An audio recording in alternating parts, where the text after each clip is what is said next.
Hello everyone and welcome to my channel. In this short tutorial video I'm going to show you how I join two cotton cords while I'm crocheting. I have already made a little sample piece and let's pretend that right at this spot my old cord ran out and I need to add a new one.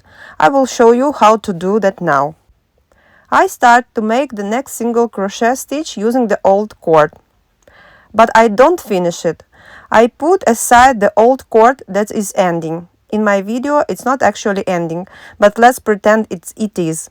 And now I take the new cord and finish making the stitch that I had already started using the new cord, just like I'm showing you on the video. I pull the old cord a bit to shape the single crochet stitch so it's nice and even.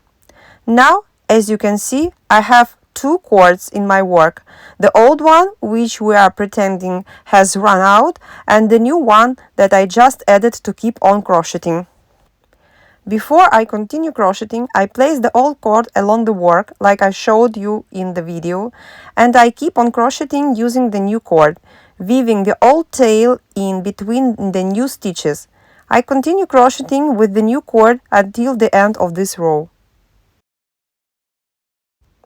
I finished my row. Now that old cord that we weaved in between the stitches, I will cut it off because we pretended that this cord was ending for me. If I have a little piece left, I just trim it and I continue my crocheting work with the new cord. Of course, this method also works when you are crocheting in the round. You don't turn your work and keep crocheting in a cycle.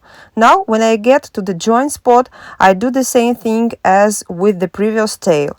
I give it a little tug so my stitch is even, place it along my work and weave it in between the stitches of the new row. This way, I crochet to the end of the row. If there is a little tail left at the end of the row, I simply snip it off. Now let's look at the front side and the back side.